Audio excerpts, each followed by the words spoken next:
So a lot of people think that playing guitar is all about complicated chord shapes and tons of scales and practicing till your fingers bleed, and none of that's true. Here's what you need. You need 4 chords and some consistency. And maybe 1 or 2 other things, but I'll toss those in later. Hey, I'm Russ. Welcome if it's your first time. If it's not your first time, thanks for coming back. Not sure what that says about your judgment, but I really appreciate you being here. If you don't know, I've been teaching guitar for about 2 decades, and today we're going to treat this like your first lesson. First, let's start with a D chord, okay? You can find this on any chord dictionary, whatever. I'm just going to run through them fast. If it's too fast for you, slow down the video, pause it, rewind, go back, look it up. These are just basic chord shapes, just very basic. We're keeping it super simple today. All right, D chord, like so. 2nd fret, 1st string, 3rd fret, 2nd string, 2nd fret, 3rd string, strum, 4 strings. You can use fingers if you like, whatever works for you, pick, fingers, doesn't matter. Okay, chord number 2, we're moving quick, like I said, C chord.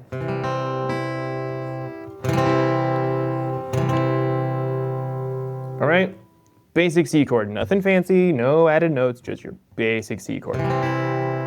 Okay, next, gonna get a little more difficult here, G chord. There's a few different variations of this, but this is the one we're going with today. So, 1st and 2nd string, 3rd fret, use your 3rd and 4th fingers. And then your 1st finger is going to go on the 2nd fret, 5th string. 2nd finger is going to go on 3rd fret, 6th string. Here it is again. Okay. Those 3, you can play a ton of songs, okay?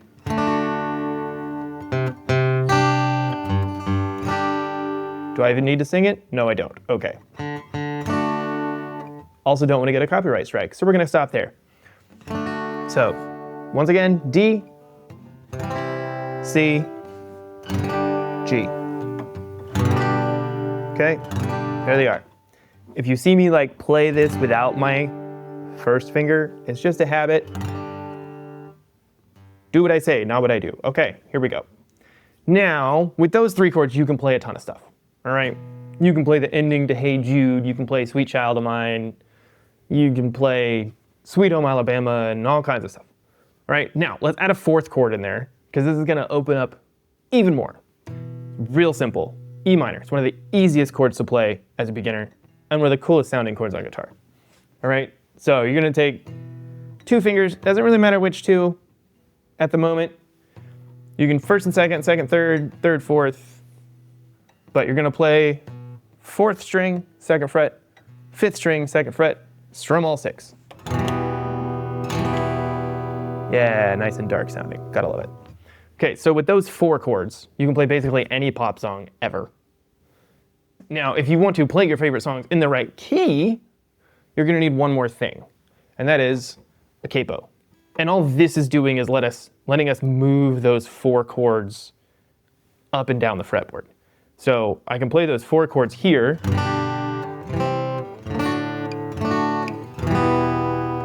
in what's called open position or 1st position, or I can put the capo on the 5th fret,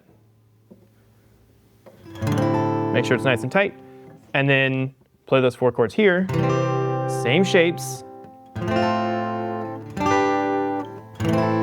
They sound kind of similar. You'll learn to recognize how the shapes kind of sound, but they sound different. Because we use a capo, we've essentially change the chord without changing the shape that we're playing.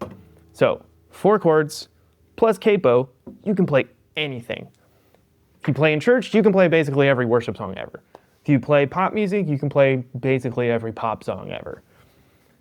Don't come for me in the comments. Yes, there's extras here and there, fancy chords and colorful things that happen, but most of those are just window dressing, sprinkles on top.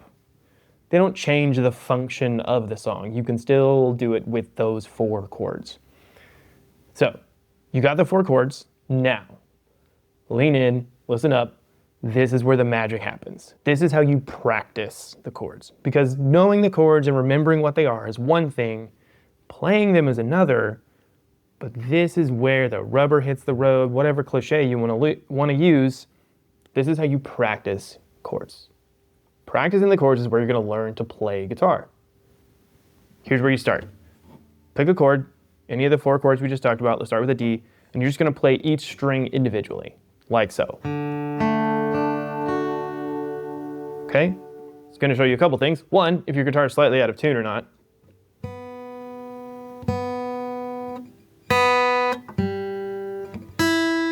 There we go. But it's also going to show you if you didn't hit a note correctly. For example, if you hear this, that's not right. I need to squeeze a little bit harder. Oh, did you hear that? Yep, that one didn't sound right either. I moved this one, messed up this one. This is the most tedious part of this. Getting the notes to sound, just sound, right? Not even sound good, just sound, right? Getting the notes clean. There we go. The key here is go slow, be patient with yourself. This will be automatic before you know it, if you stick with it, okay? More on that in a minute. Be patient with yourself, okay? Oh, that one's a little rattly. I'm gonna reposition my finger so that it's a little closer to the fret. There we go. Okay, couple other keys. Tips of your fingers, okay? You see where the creases on my fingers are, right? They should be on the ends, not on the flat part, okay? Not on the sides just yet, on the tips of your fingers. Yes, this is gonna hurt a little bit at first, but you're gonna develop calluses and eventually it won't hurt hardly at all, if at all, okay? And you don't have to practice a ton to get calluses. More on that in a second. So, tips of your fingers right next to the fret, each note individually so that they all sound clean, okay? Then go to the next chord. We're gonna stay on that chord for a while, just boom. Until they all just ring out, okay? Then go to the next chord, same drill. Okay? Oh, that one rattled. I wasn't arching this finger, so it touched the next string. So back to the beginning here. That's better, okay. And then change to another chord and do the same thing. Because you want to change between the chords cleanly, right? I can sit here and just play this all day long, but if I can't move and come back to it cleanly, that kind of defeats the purpose, right? So, there we go. We're gonna do that with all 4 chords, just individually, each string until they're clean. Okay? And it sounds pretty too. Once it sounds pretty, keep moving on. Okay, phase 2, return of the trusty metronome. Now, you don't have to use an old relic like this. There's tons you can get for free in the App Store, Android, Google Play, whatever. They can sound like a beep, you can get one that sounds like drums, whatever you feel like. Point is, get a metronome so that you have something keeping you accountable, keeping you honest, and helping develop your sense of timing as you're learning, okay? Trust me, you'll thank me later. You'll hate me too, but that's fine. I love you enough to tell you how to do it right. So, here it is. We're gonna set the metronome to about 80 beats per minute, okay? Slightly faster than a watch or clock. Now, if you have a watch or a clock or something that you can hear, you can actually use just the second hand on a clock and watch it or listen to it. And that's fine. So, here's the metronome. We're gonna pick a chord, start on D. We're just gonna strum on the 1, okay? 1, 2, ready, go, strum. 2, 3, 4, just hold it. 3, 2, 3, 4, and again. 1, 2, 3, 4. 1, 2, 3, 4. One more. 1, 2, 3, 4. Now we're going to change 2, 3, 4 to C. Right here. 4, 1, 2, ready, strum. 2, 3, 4, 1, 2. Again. 4, 1, 2, 3, 4. Back to D. 3, 4, 1, 2, 3, 4. 1, 2, 3, 4. Again. 2, 3, 4. 1, 2. Okay, we'll stop there for a second. What's happening here? We're changing between chords. We've already kind of established that we can get the fingerings right, but here's what you need to do. You strum and then change immediately. Let me do it again. Okay?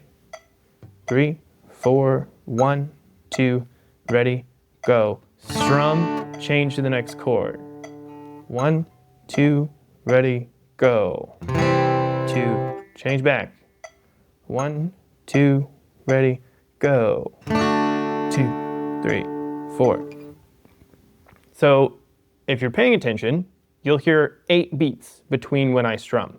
Okay, so 1, 2, 3, 4, 5, 6, 7, 8, 1, 2, and I'm strumming on the 1. The point here is that you're leaving enough space to change between chords. And notice when you first start out, you're going to strum and then immediately change because you're going to need all of that time to get your fingers situated.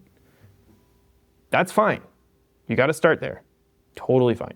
The point with the metronome is that you don't just sit there endlessly trying to situate your fingers, get them ready, and then you strum.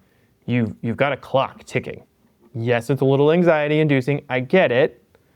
But take as much time as you need. The point is you don't have to be at 80 beats per minute every 8 beats. If you need to go slower, go slower. Slow is better than fast and messy. Okay? Go slower. Do 60 beats per minute. Or do 3 measures of 4. Okay? Count to 4 3 times before you strum. Or 4 times, or 5, whatever. It does not matter. What matters is that you stay consistent with the metronome. You're hearing the metronome, you're counting the beats, and you're changing to the next chord and strumming in time. In other words, when I say in time, I mean you're being consistent. You're strumming on the 1, waiting 3 counts of 4, so count to 4 3 times, and then strum on the 1 again. But stay consistent. And then mix and match the chords. You can go from D to C to E minor to G, whatever. It doesn't matter what order you do the chords in or how often you change them. The point is to get you changing between chords with a rhythm that is outside yourself, and you stay consistent to that rhythm until you're just basically bored with changing those chords. Okay, now once that's easy, you don't have to speed up the metronome. Just change sooner. Or I should say change later. Here's what I mean. Metronome's going. 4, 1, 2, ready, go. 1, 2, 3, 4. Change. 1, 2, 3, 4. Change. 1, 2, 3, 4. Change. 1, 2, 3, 4. You get that. So notice I didn't move my hands until way later. So I moved on 4, or maybe slightly after, and then strummed again on 1. So what I'm doing is I'm decreasing the amount of time I have to change chords and get set for the next strum, okay? Now you can do that changing later, you can do that strumming more, so you could strum on 1, 2, 3, 4, 1, 2, 3, 4, doesn't really matter. The point of the exercise is to get you changing quickly, smoothly, so that you're changing between chords without having to think about it or without having to reposition each finger individually. You can just do it automatically, okay? You don't have to think, okay, what was the E minor again? Oh, no, you just, nope, boom, there it is. It's there, it's automatic. I remember when someone told me, before I started playing guitar, I remember when someone told me, eventually you won't think about this anymore. And I was like, yeah, you're nuts. Well, now I'm that person telling you, eventually you won't think about what the chords are anymore. You'll just do it. I don't think about what a D chord is, or a G chord, or a C chord, or whatever. I just play it. You'll get there. I promise. You'll get there. So, here's your plan for practicing this. I've shown you the technique, the strategy. How long should you be doing this? You don't need to sit and do this for hours and hours and hours. Your brain will be absolute mush. I would recommend, when you're just starting out, 30 minutes or less, okay? 15 to 20 minutes is probably a sweet spot, because when you're just starting out, you don't have calluses yet, your fingers are gonna be hurting, you're gonna be mentally just like, ugh. I'm just thinking about what that face is gonna look like on YouTube. Oh boy. Your brain is going to be mush, your fingers are going to feel terrible. So when you're just starting out, just 15, 20 minutes. Shoot for 15 to 20 minutes. You can go a little longer, great, but really don't go past 30 minutes. Please don't go past 30 minutes. You don't need to. Stick with that 15, 20 minutes, 5 or 6 days a week, okay? The key here is the consistency. It's the Seinfeld method, I think some people call it. Basically, you start the streak and then you don't break the chain, okay? You can take a day off. I would recommend you take a day off every 6 days or so. Rest your hands, rest your brain, give yourself a break. You don't need to sit and practice for 3 hours a day.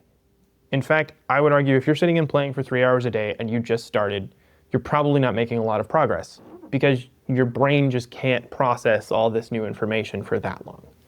You need to be focused, be efficient, and be consistent. That's the most important thing here. The consistency is what you're gonna see progress with. So, practice, be patient with yourself, stick with a little bit. You're not gonna get this in a day, you're not gonna get this in a week.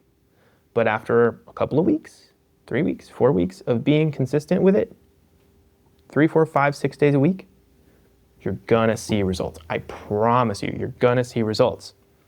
So, if you remember nothing else from this video, be consistent.